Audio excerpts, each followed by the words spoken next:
Since its release to RuneScape 3, Necromancy has undergone various tweaks and fixes. Now with the dust settled, a lot of players are wondering what the best full Revolution bars are with this skill. As of right now, that's still up in the air. Fortunately for everybody, I have done some testing on this myself so that you don't have to. Good day, everybody. A few things right off the bat I want to mention. If you're not interested, use timestamps to skip around to parts that interest you most. But what I want to mention first is that your ideal Revolution bar for bossing, which I'll cover in this video with various setups, namely with the Zuk Cape and without, and with the Conjure Army and without.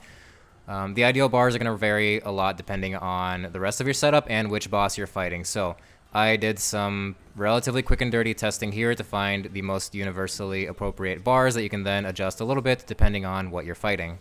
That being said, if you have found better bars or better abilities to use in different orders, please mention in the comments. It'll help everybody.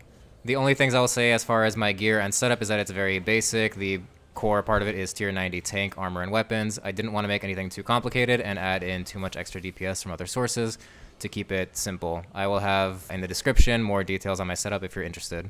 And the only other preliminary intro thing I want to say is that Necromancy, more than the other combat skills, punishes your damage output a lot for not being manual with it. A lot of abilities don't have cooldowns but consume adrenaline, so it's very hard to fit them into your action bar. I tried my best with a lot of different configurations to find the best way to go about it, but I will also show you for each of the two bosses I tested on what a more like semi-manual kill looks like if you're willing to hotkey a few abilities. So with that, let's just jump right in. I used Hermod, the Necromancy test dummy, to refine the ideal, let's call them action bars, for bossing with Necromancy in full Revolution. I came up with a configuration for whether you have the Zuk Cape and Conjure Army. Since one of these requires 99 Necromancy and a ton of souls and lots of tiers of souls unlocked, and the other one requires a very difficult combat challenge, Zuk, I know that not all players have those yet, so I wanted to account for that. For each of these configurations, I tested 5 kills in a row at Hermod, this being that because Hermod is a relatively fast boss to kill, your abilities might not all be on cooldown the same way each kill, so 5 kills in a row I found is a good way to go through my whole bar and have it all be able to reset. What's a better way to explain that? It's a more accurate way of testing camping a boss where all your abilities might not be on the same cooldown for each kill. I will say, I mentioned earlier that my gear shouldn't be too important for this video, but I do have at least one archaeology relic that is higher level, that is Persistent Rage, that you might not have. That might make a big difference for camping here. Persistent Rage basically ensures that you start each kill with 100% adrenaline because it regenerates your adrenaline outside of combat slowly. Just take that into consideration when watching this. So, finally, jumping into it. I first refined a Revolution bar considering that you do not have a Zuk Cape or Command Army yet. I tested a few configurations here that I was sure would fail or sure would not produce the best DPS. The first of these being conjuring all conjures, including the zombie in the ability bar at the front. Now, the reason this is a strange idea and people don't do it in full Revolution is because when you conjure the zombie and then you have command zombie on your Revolution bar, the command instantaneously blows up the zombie, and then there's a cooldown, and then when you summon the zombie again, the next thing that'll happen is that you blow it up instantly. With my setup here, this will deal between 7,000 and 8,000 damage. It is AoE, so it's good for minions, but I was curious to test it because it's not really used, and technically it does take 2 attacks, 2 turns of your attack cycle, first to conjure and then second to trigger the command. So I wanted to see if it was worth it at all to keep it in there. And these are what the kill times of the 5 kills look like, with an average kill time of 1 minute 26 seconds. Considering that I am past level 99 Necromancy with good gear, this is very slow. An interesting thing about her testing on Hermod is that he has the mechanic where he conjures minions and becomes invincible while they're alive. So if you're AFKing Hermod, you have to either kill him faster or take care of the minions. For my first few kills here, some of the times did suffer because of that, because I did truly AFK this while I was recording to properly test it out. And I didn't notice that the minions were taking a while to kill. With these configurations, there are a few abilities like the Scythe and Death Skulls that can AoE and take care of them, but you have to be lucky and that they're not on cooldown and that the Scythe is doing the stronger version of the attack, etc. Another thing that applies to all Hermod kills here is that I do not have Death Mark. I did not manually trigger it, and because I'm using tank armor, I actually forgot that it won't auto-apply, so I just rolled with it with all kills, but know that if you apply Death Mark, you can save yourself a lot of time. Another important thing to note on that end is that with all the configurations involving no Zuk Cape and no Conjure Army, even with Deathmark, which would execute Hermod at 30,000 HP, I did not make it in time to that threshold for him to, before he could conjure his minions. So either way, I would have had to deal with them even if I was Deathmarking here.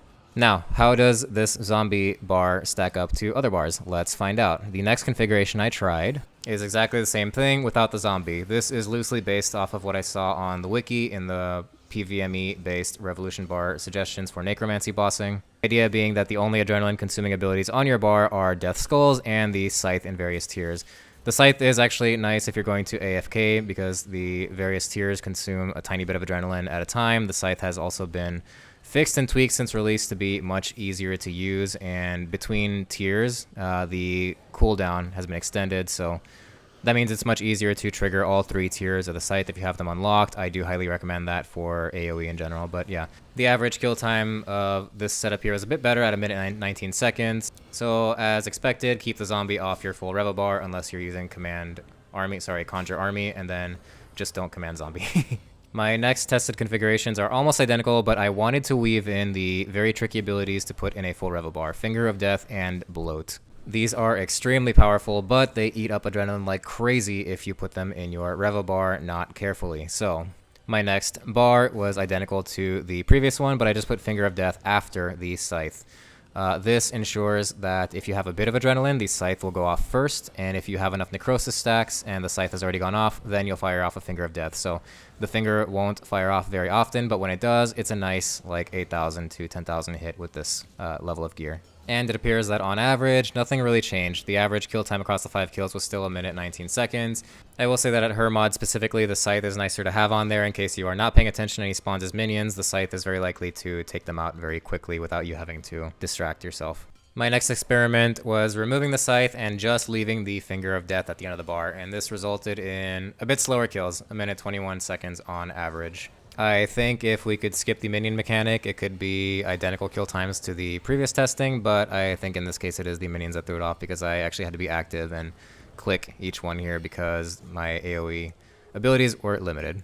Next, I wanted to try something extra tricky, but that ended up being a bit rewarding, which is having the Finger of Death and Bloat at the very end of the Revo bar.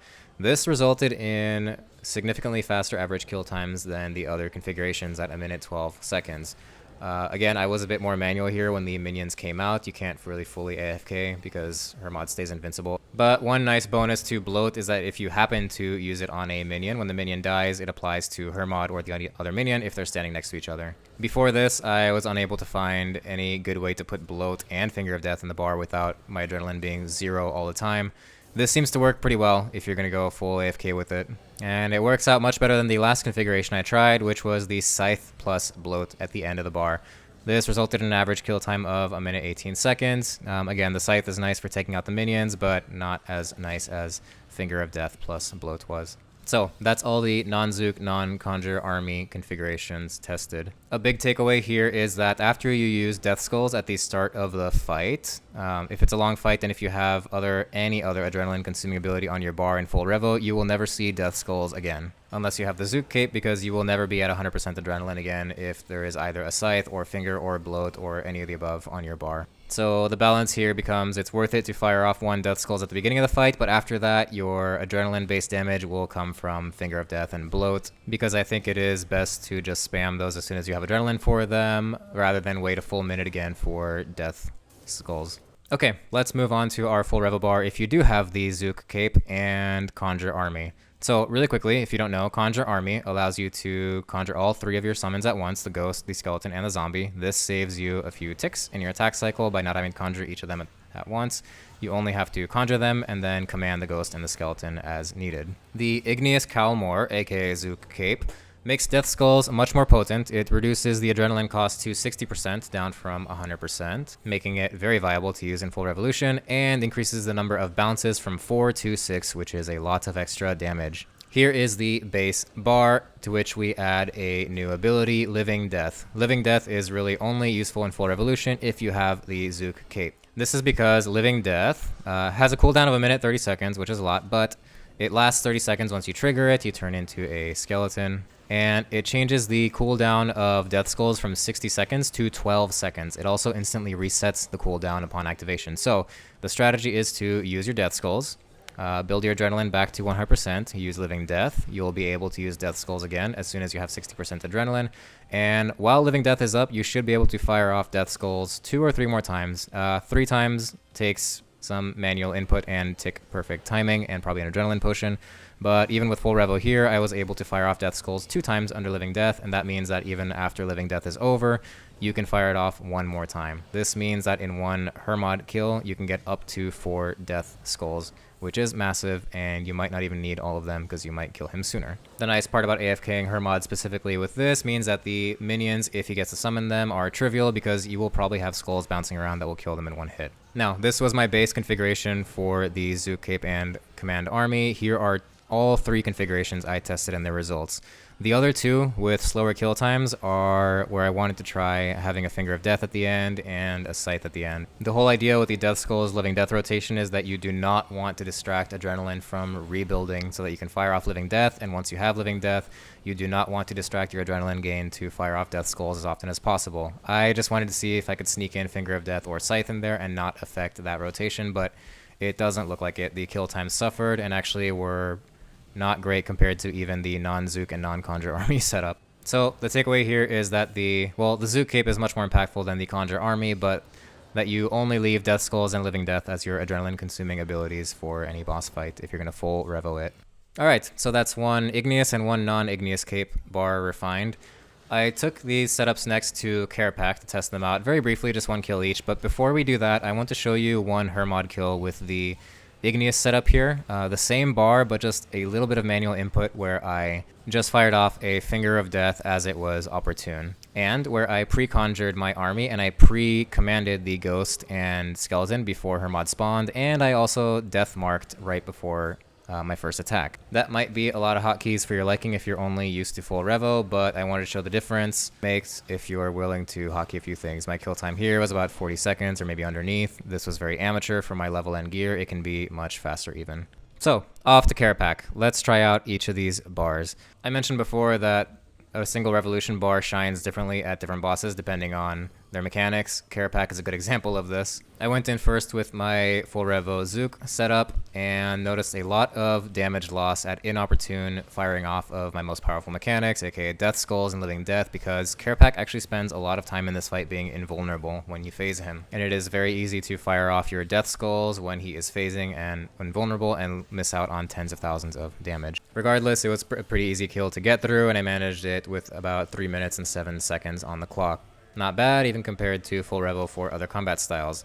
Now, the very interesting thing that happened was that when I went back with the non-Igneous bar that we refined at Hermod, which basically depends on spamming Finger of Death and Bloat after the first Death Skulls, I got the kill with 3 minutes and 1 second, so a little bit less than with the Igneous Cape setup. This surprised me at first, but thinking about it, it kind of makes sense a little bit. There is less opportunity for tons of damage waste if you are not wasting your damage skulls right when Kerapac is phasing.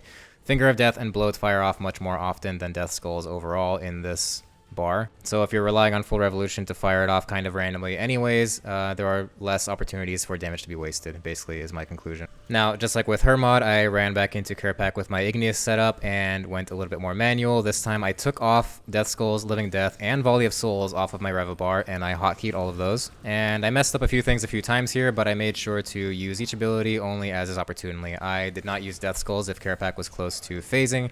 I only used Volley of Souls when my 3 little dots here were full, and I only used Finger of Death when I have at least 6 Necrosis stacks. This got me a kill of 2 minutes and 35 seconds, or a kill time of 2:35. Not only is shaving 30 seconds off a kill here a big deal, but phasing Kerapac faster and getting through his phases faster is a huge help at a fight like this. And that brings us to the end of this video. That's my assessment of optimal, well, as optimal as I've found, full Revo bossing bars for whether or not you have the Igneous Cape. The Command Army seems to be a footnote, just a convenience thing. That had a lot less impact than I thought it would. Either way, in conclusion, even compared to other combat styles, full AFKing, full Revoing, Necromancy at bosses is at the very least comparable to full Revolution in other combat styles. In fact, it's still stronger, I would say, even though you're missing out on a lot of damage by not manually and intentionally firing off some of the best abilities. It's still very competitive, and if you use tank armor even, and of course the darkness ability for increased dodge chance, etc., all those things, it becomes a very bulky, tanky AFK build that is much easier to AFK with at a lot of bosses than other combat styles. The shorthand of all that I just said is that Necromancy is definitely still a very viable and superior, I would say, combat style over the other three at the moment until the combat beta becomes not a beta for AFKing full Revo bosses. As I mentioned at the beginning, if you have found a rotation that you like for bossing, please share it, or any other notes, helpful things that other players could benefit from. Please share it in the comments. If you've made it this far, thank you very much for watching. I very much appreciate you. Please consider giving this video a like and my channel a subscribe if you want to see more helpful guides like this, and hopefully I will catch you in the next one. Good luck.